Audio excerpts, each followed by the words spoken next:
Amen. Amen. We are starting a brand new sermon series. We have been dealing with the book of Ephesians for over 4 months, right? We started it in October, and we took a little, like a 3-week break for the holidays and just ended it last week. One of my kids asked me this week, Dad, are you doing your typical Valentine's Day thing? I'm like, what's that? He goes, where you talk about, the S word? I was like, no, I'm not. So he's like, thank God. Right? He was excited about that. We're not. We are talking about the story of Jonah. We're going to talk about the story of Jonah, the book of Jonah. And it's just this idea of coming from this perspective of, you ever felt like out of place? Like you were chasing something. You knew you had a purpose in life, but you're kind of rebelling against that purpose in life. Like you knew you should do something, but you didn't want to do it. So you did the thing that you know you shouldn't do in the first place, and it came back to bite you in the butt. And now you're in the middle of all this like dysfunction and all this chaos. And you're like, you ever been that place? That's Jonah. Now, it was interesting. As I started to do this, I realized something. I've talked about Jonah in different sermons and did like one-off sermons about his life and different things like that.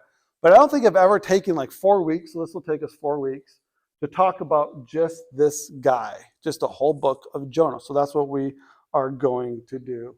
But it's a fascinating story that shows us the power of forgiveness in your life, the power of God's love and passion for you and for me.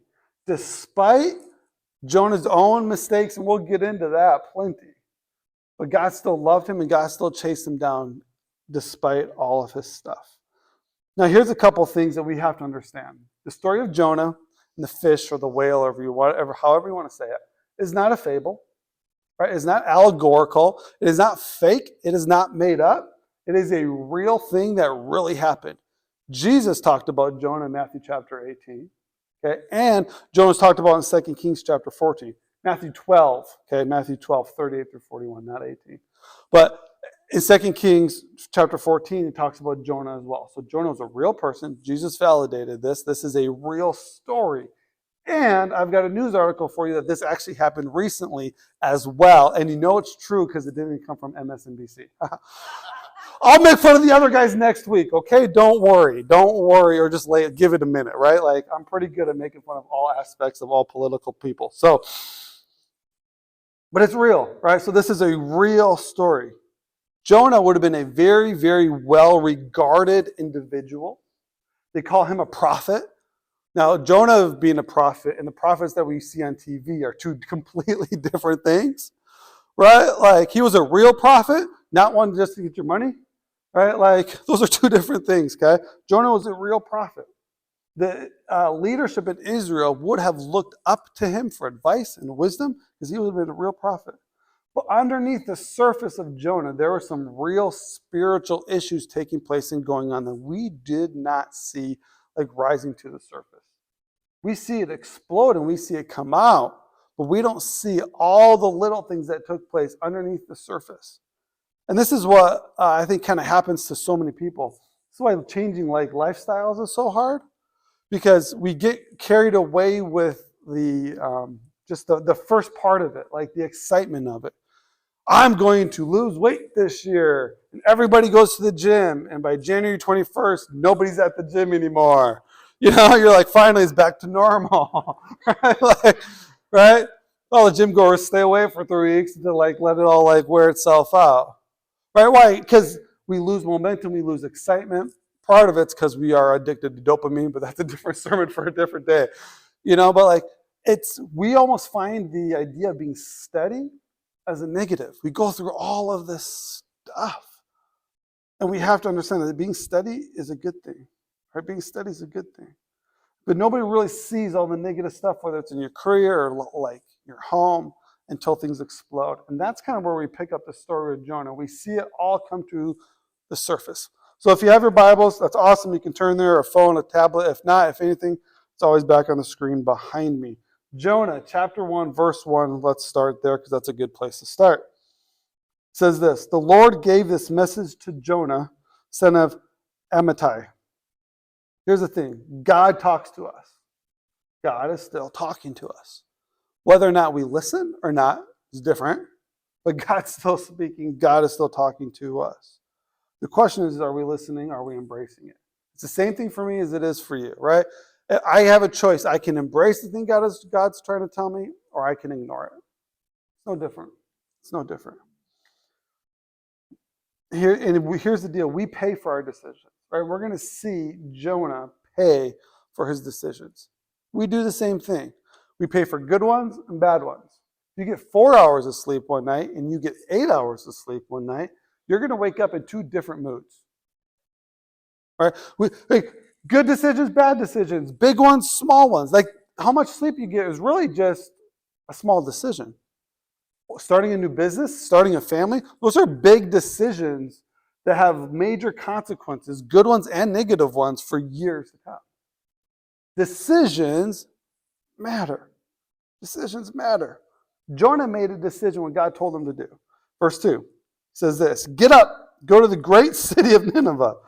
Announce my judgment against it, because I have seen how wicked its people are." I find it interesting that he calls Nineveh a great city and then tells them how wicked the people are. I just think that's funny. But here's what's interesting. So let's dive into this a little bit, because I always, normally when I do books of the Bible or stories, I like to give like a 3,000-foot overview first. Nineveh is the capital city of the Assyrian people. Israelites and the Syrians did not get along. They didn't like each other. The Syrians were always trying to kill the Israelites. It didn't go over well. The Assyrian people were nasty. They were violent, they were wicked, and they were proud of it. They built monuments describing some of their violence. That's how proud they were of the things that they did to people. Here's what two of these monuments had to say. "Many within the borders of my own land," this is someone saying what he did, "I flayed and spread their skins upon the walls, and I cut the limbs off the officers." It's a bad day. Another person said this, "I cut off their hands and their fingers, and from others I cut off their noses, ears, and fingers, and many I put out their eyes." If you're writing this stuff down for everybody else to know for generations to come, you're proud of it. Right? You're proud of your actions. Historians would say that when they would go over and take over like a city, they would take all the city leadership, behead them, and then put them on posts so that nobody, as examples of what to do if like you got out of line. That would scare you, right? Like that was how wicked these people were. They were nasty. Verse 3. "But Jonah got up and went the opposite direction, trying to get away from the Lord." It doesn't say he was scared. Now, if this is about me, I'm going, "No, God." Why? Because I ain't going to die. I do not want to get my head chopped off, my hands chopped off, my ears plucked out, my eyes, my nose. Like, I like some of this stuff. Like, yeah, I'll take a couple plastic surgeries, but I don't want them to go on forever. Like, he said he was running from the Lord, not the Assyrian people. So it wasn't that he was scared, like, "Oh my gosh, these people are so bad, they're so evil, I'm scared of them." It was that he was running from what God told him he wanted to do. So I think there's some bigger issues involved there. I think part of it was the relationship that Jonah had with Israel and the Israelite leadership. He was cozy with them. I think part of it was that he looked at how wicked and nasty these people were and said, they don't deserve to be saved. They don't deserve to have God's forgiveness. They've done too much. They've gone too far. They're too evil. They're too wicked. They're too this. They're too that. They don't deserve to have God's forgiveness.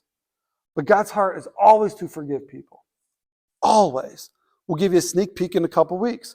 Jonah chapter 4, verses 1 and 2 illustrates this.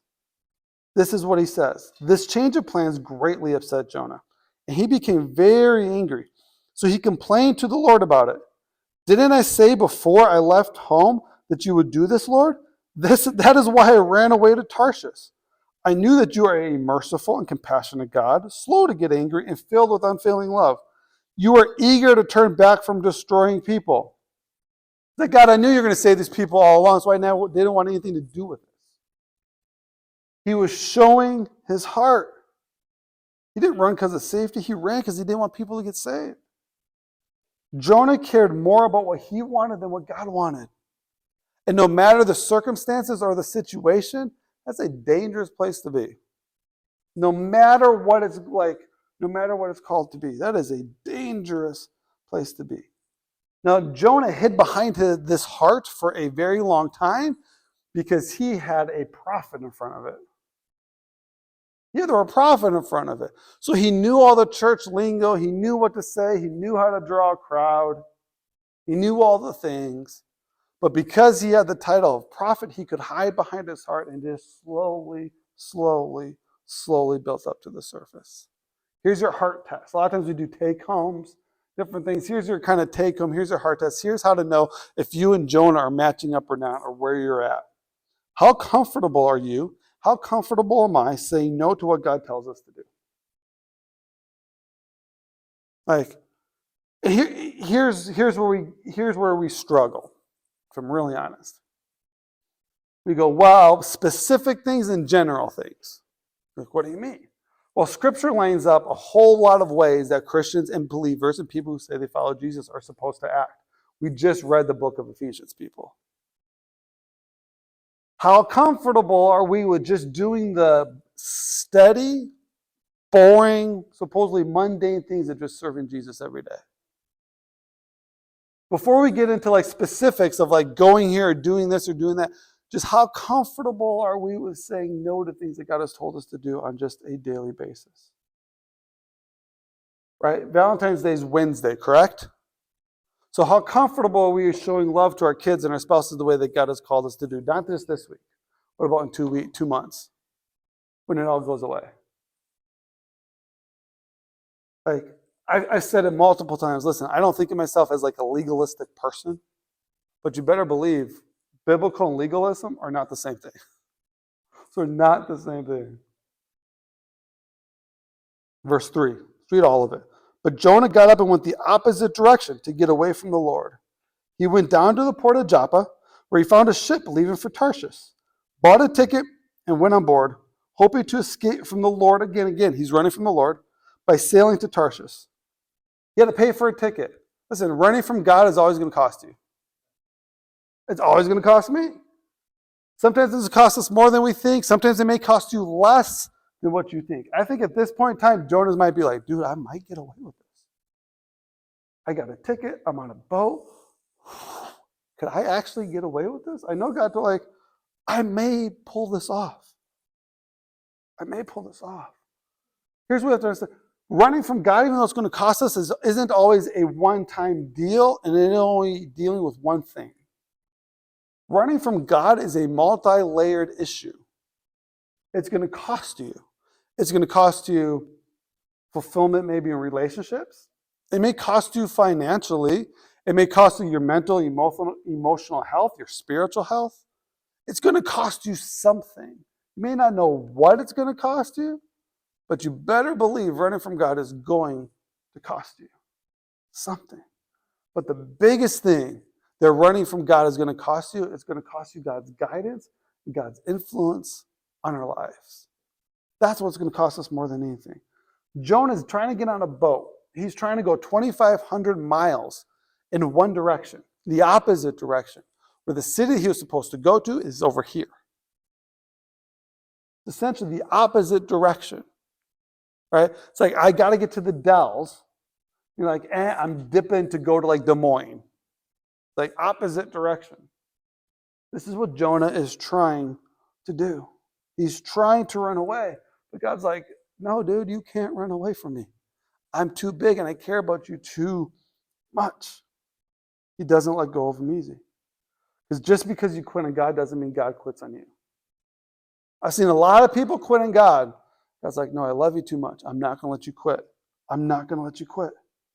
Let's see, we hear phrases like this, and here's what happens. Because we try to be nice and kind and loving and caring. We hear phrases like that, and we go, yeah, okay. And in our heads, we forget that there's still consequences to our actions. Well, if God doesn't quit on me, then He's so loving and caring and merciful that there's really no consequences to the things that I just did. It's like, no, that's not how this works. There's always consequences. We're going to read throughout the rest of the book that not only did Jonah go down from the city, down into the boat, he goes down into the sea, he goes down into the fish's belly, like he goes down, down, down. Disobeying God and running from God just drags us down and drags us down and drags us down. The biggest thing I see in how this happens and how I think this was happening to Jonah is Jonah became blind to everybody else. He became so self-absorbed with just himself. He didn't realize what was about to take place and how it was going to impact everybody else. See, God lets storms happen in our lives. And with this story, you can actually argue more biblically, at least with this story, that God causes storms, not just lets them happen. And I know sometimes that messes with people's theology, because we're like, oh, God's never going to do anything bad to us. Well, read Jonah and ask him. See, Jonah's got, just saying. But he's not doing it to be a jerk.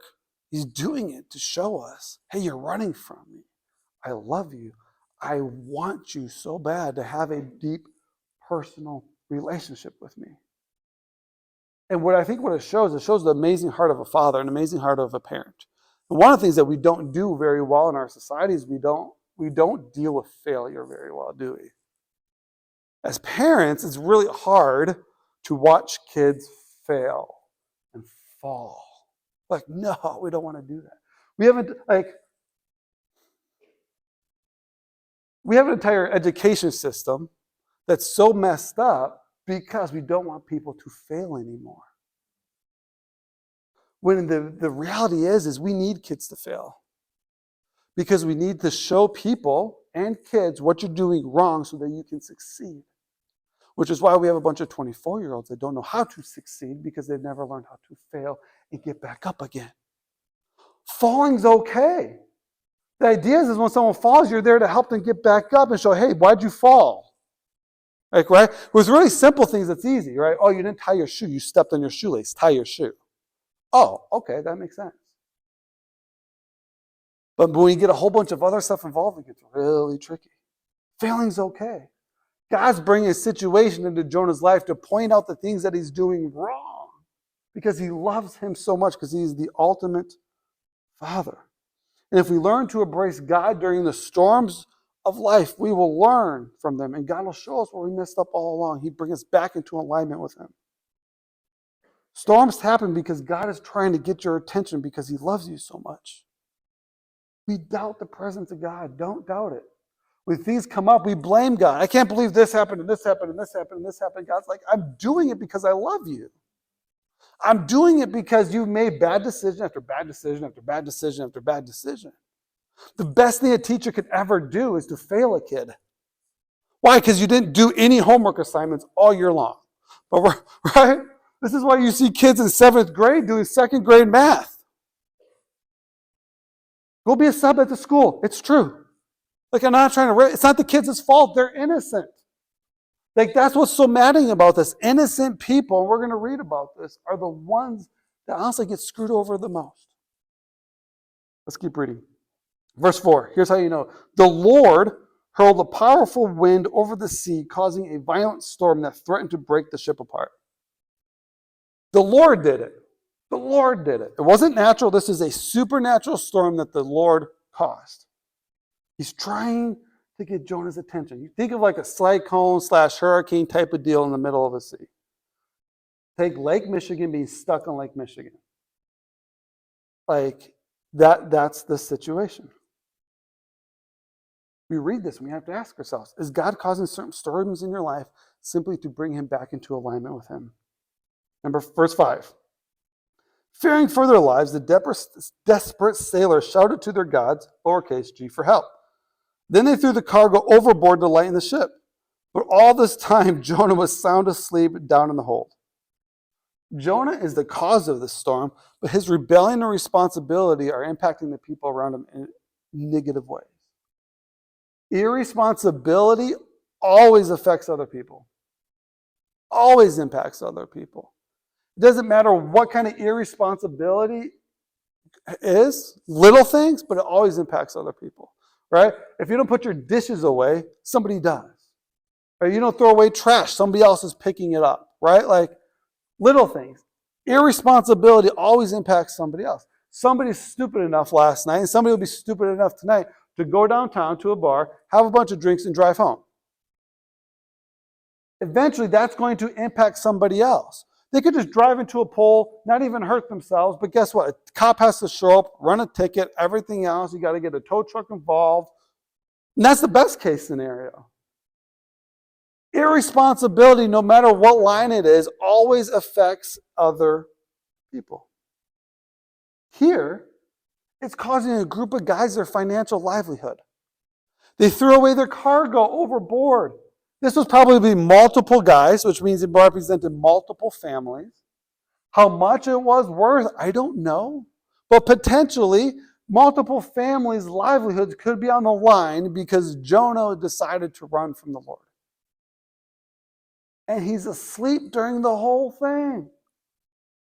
He's so caught up in himself that he doesn't realize how his stupidity, we'll call it that, right?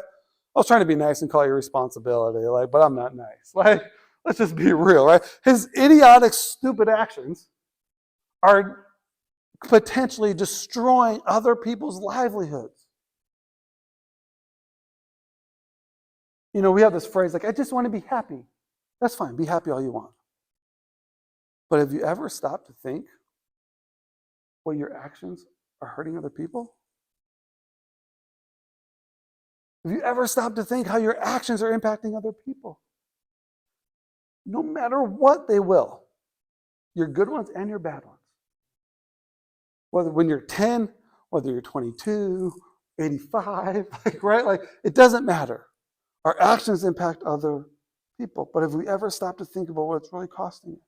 Jonah's asleep. He's so self-absorbed. Middle of a hurricane. This is what happens. This is what happens to us in real life. What storm? What depression? What anger issue?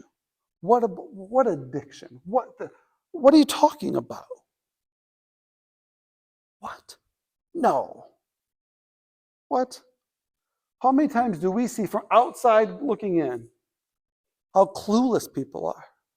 You see it, 3,000-foot perspective. You're like, I see it. It's going to be a disaster waiting to happen.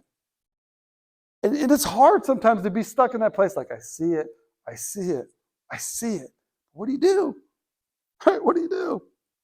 There's people who are in storms and they're completely clueless to them.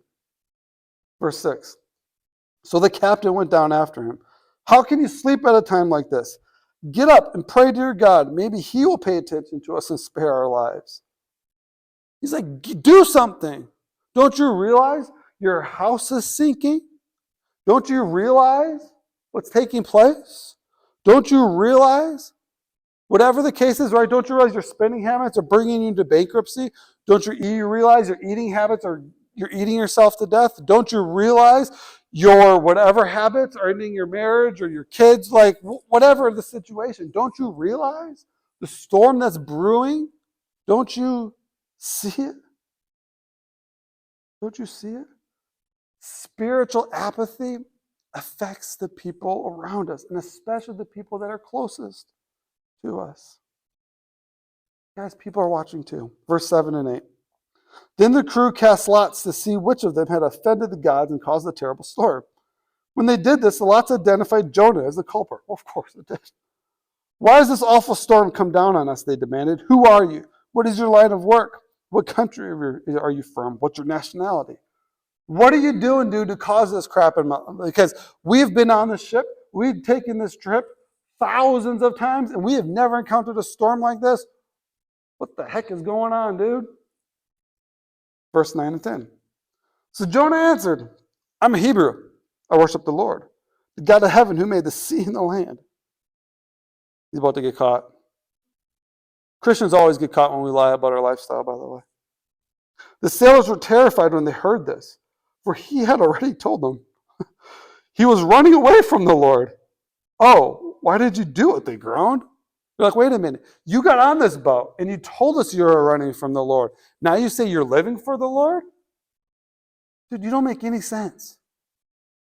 Eventually, our words and our actions, when people see they don't line up, we get called out for our bull. Eventually it happens. Right? Christians are really good at talking a good talk, and we're not always great at walking the walk. And when we do that, we forget things that we already said. We forget things that we point out. We forget little truths that we try to say. like he forgot what he told them, the reason why he was on the boat in the first place. But they weren't serving the Lord. They didn't believe in all of it. So they're like, fine, get on board, let's go. Verse 11 and 12. And since the storm was getting worse all the time, they asked him, what should we do to stop this storm? Throw me into the sea, Jonah said. It'll become calm again. I know that the storm is terrible and it's all my fault. Well, he finally owned up to it. These guys were like, there's no way we can kill a guy. Can you imagine if these are guys like, wait, you want us to kill you? Kill you? Man, we've done some shady stuff in life, but I've never murdered a guy. We may have thought about it a couple times, but to actually follow through with it, it's a different ballgame. But here's what's crazy. Jonah would rather die than do what he knew he should have done all along. All he had to, if he would have told him, turn around, I'm supposed to go to Nineveh. The storm would have calmed him down too, because he would have obeyed God. He didn't want to obey God. He was still running from the Lord. He's like, I'd rather die than obey God. He was in such a dark place. He was running from God so much. He's like, I'd rather commit suicide than live for Jesus. That's the state that Jonah is in. You get blinded to the reality. Because Jonah can tell them all. Remember, he's a prophet, so he can tell them about God's hope and God's peace and forgiveness and everything. Everything. He just isn't willing to follow it himself. Isn't this crazy? He knows everything there is to know. He's a real prophet that prophesied and came true. Like real things, not elections. Like real ones. You know? Real ones. Verse 13. Instead, the sailors rowed even harder to get the ship to land. But the stormy sea was too violent for them and they couldn't make it. Listen, the harder we fight against God, the harder it gets. The harder we fight against God, the harder life is going to get. And they're trying to get out of a supernatural storm in a natural way. This was a storm that God caused. This wasn't like, oh, it's just a thunderstorm. This is a supernatural storm. You can't get out of like God's stuff. Right? You can't get out of supernatural storms with natural effort. You have to just simply start obeying God. You can't do it. I can't do it either. Right? I'm no different. I put my pants on the same way you did today. I did it in the dark. It was dark out. But like, right? It's the same. It's the same. We're all guilty once in a while of acting like Jonah. This isn't the first time somebody's run from God, and it's not the last time somebody's run from God. We try to do things natural ways. We try to do things in natural ways. Right? Oh, I'm going to follow this on Instagram and follow this on Instagram and this way and this do this. I'm going to do this practices. And they're all good. But we're trying to fight a supernatural battle with natural ways, and it doesn't work. It's also why this sets up perfectly after we read the book of Ephesians talking about the armor of God. Right? Until we start saying, I'm going to be the person that God has called me to be, we're always going to struggle with things. Because it's not taking this person's idea, going, okay, I want to become who he is, right? It's not being like, okay, this is what David Goggins says, so now this is the kind of man I have to be. No, it's thinking this is what God says, and this is who I'm going to be. Then you get God's blessing on your life. David Goggins ain't nothing, right? Until we say it's God's way of being a husband, a wife, a father, a mother, a boss, a student, until whatever, right? Until we start saying we can do things God's way, then we get God's blessing. Verse 14 through 16. Then they cried out to the Lord, Jonah's God. Oh, Lord, they pleaded, don't make us die for this man's sin. So they finally get it. Don't hold us responsible for his death, O Lord. You have sent the storm upon him for your own good reasons. Then the sailors picked Jonah up and threw him into the raging sea. The storm stopped at once. The sailors were awestruck by the Lord's great power, and they offered him a sacrifice and vowed to serve him. They finally listened. Instantly, things changed. Instantly, things changed. When we run from God, he sends a supernatural storm. You can almost call it like a grace storm, right? Because it was God's grace, his love, his care, his compassion, showing Jonah this is what you need to do. The sailors listened. and instantly changed. And because of what God does, God changes things instantly, it impacts other people. And they go, wow, God's goodness. Look at his grace. Look at his forgiveness. Look how he saved us. And the sailors repented. The sailors offered him a sacrifice. The sailors said, I'm going to serve Jesus now forever. I'm going to serve this Lord. I'm going to serve this God. That's all they needed. Isn't it interesting? They didn't have any Bible stories to go off of. They had no idea about Abraham. Maybe not. Right? They had none, like the burning bush and all. They didn't have any stories to go off of. They had no felt boards, right? They had no Sunday school classes. They had zero. They had God showing up in their life. And they said, God's awesome. We're going to follow him. We have two options. That's it. We can be like Jonah, and we can run. We can run. This is what God tells us we should do. But I don't want to do that. I'd rather do this. This looks a lot more fun. This looks a lot more entertaining. I want to do it. I'm going to do it. I'm going to do it my way rather than God's way. You can do that. That's fine. You're going to encounter a lot of storms, a lot of hassle, but you can do it. You live in a free world, in a free country. You can do what you want. And you can always come to church, at least this one. But you're still always going to hear stuff like this. You can run all you want, but you're still going to face the problems. Because you can't outrun God. Read Psalms 139. Right? If you're wondering about God's presence, read Psalms 139. Or you can surrender like the sailors did. So you know what? I'm going to start doing things God's way. I maybe not even know all of God's ways. I don't know all the standards and the ways and things that I'm supposed to do, but all I know is this, is when I follow God, he shows up. And I was about to die, and now I'm not. And no matter what he tells me to do, I'm going to do it his way because he saved my life. Two options. What's the hard thing that you have to do to obey God? They did a really hard thing. They threw Jonah overboard.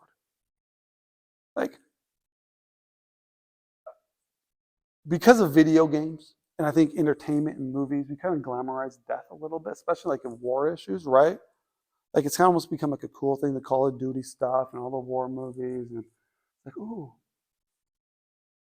But they threw a dude overboard.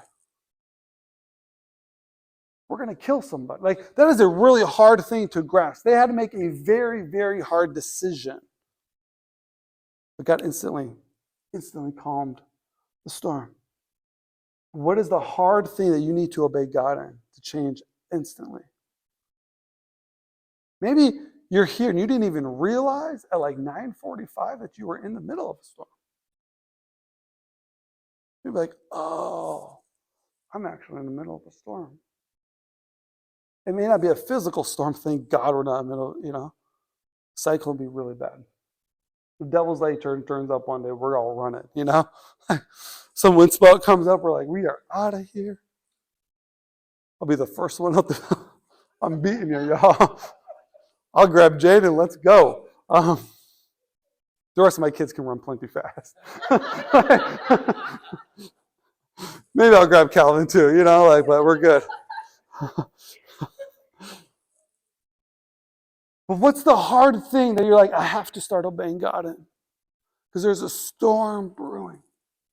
I don't know what that looks like. But maybe you didn't even realize it. Maybe others have tried pointing it out to you.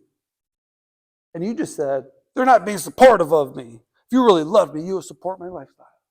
You would support my decisions. And they simply brought it up as a sense of hey, is this really, best thing for you? Bah! And you got really defensive and really angry and really mad. Maybe the light bulb just went on. What is the hard thing that you need to do? That you've been running from? Because God's waiting for you to surrender, and God's waiting for you to turn it all back to him and say, everything is mine. I got you, but everything's got to be mine. Everything has to be mine. Storms in life don't mean that he's abandoning you, or he's abandoning me. It means that he loves us. It means that he loves us. It means that he cares about us. And he means he's trying to show us that he wants a deep personal relationship with you. That's what storms mean. He's like, you're getting away. I created you. I made you. I love you. I sent my son to die for you. Of course, I'm going to bring things into this world to try to steer you back in the opposite direction. We do this with rumble strips on a highway and we're perfectly okay with it. But when we start talking about spiritual stuff, we're like, oh. It's like, no, God loves you so much. That's what a storm is. He's just trying to put you back on the right track. Let's bow our heads and close our eyes. We don't do this very much. We don't do this every week because I don't like to get repetitive. But I wanted to do this week.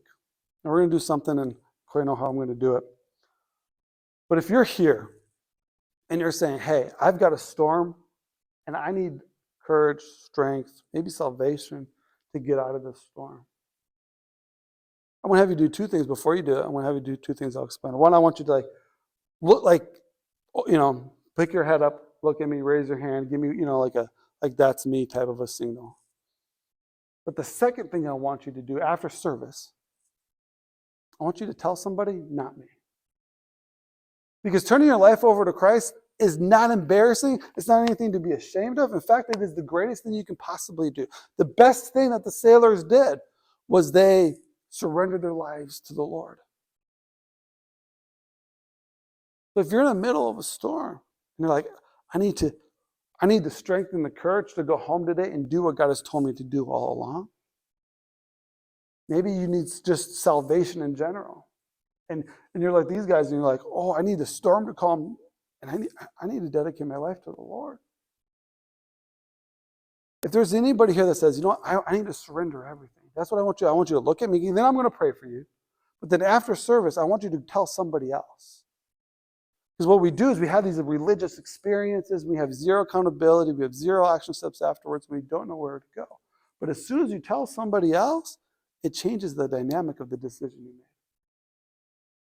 Practical ways and spiritual things, right? Like if you feel like, hey, I want to start working out every day. Well, guess what? You tell somebody, now they go with you. Different. So with everybody bowing their heads and nobody else looking around, yeah. Is there anybody here that'll look at me and say, hey, I need to surrender my life because I've got storms brewing and I need things to change. Kind of look at me, raise your hand, give me like a head nod, and I want to include you when I pray for you. Thank you, man. That is awesome. Thank you so much. I appreciate it. Thank you. That is awesome. Let's pray. Lord, this morning we had men and women raise their hands that said there are storms, supernatural storms that you have caused going on in their life. And they realize this morning that's because you love them so much. So Lord, I pray that they will find the courage and the strength to simply say, Lord, forgive me, I blew it. There's no set words that they have to do. There is no set prayers. They just have to say, Lord, forgive me. Make you the Lord of my life. You are the King of Kings. You are the Lord of Lords of my life. You are now in control of everything. Lord, I pray that they will then find the courage to go tell somebody else. Tell somebody else about the decision that they made so that they can help come alongside and walk them through this. Because life's hard. Life's hard. Lord, I pray for all of us that we will never forget your love for all of us. No matter what we're going through, the good, the bad, the calm seas, the storms, the sun before the storm. Because Lord, there was a whole lot of stuff coming up to the surface before this took place in Jonah's life. And Jonah probably thought for a long time that he was getting away with it. We don't know how long it was boiling to the surface. It could have been months. It could have been years. And then right before it, I bet you he still thought that he was getting away with running from the Lord. Lord, you loved him too much and you love us too much. So Lord, I pray for all of us that even those who didn't raise their hands, that maybe have things boiling underneath the surface. Lord, give us the strength to ask for forgiveness. Because you will forgive us. You will get us back on track. You can't hide behind a title. You can't hide behind anything. You love us too much for all of that kind of stuff. And we thank you for that this morning, Lord. We thank you that you love us so much that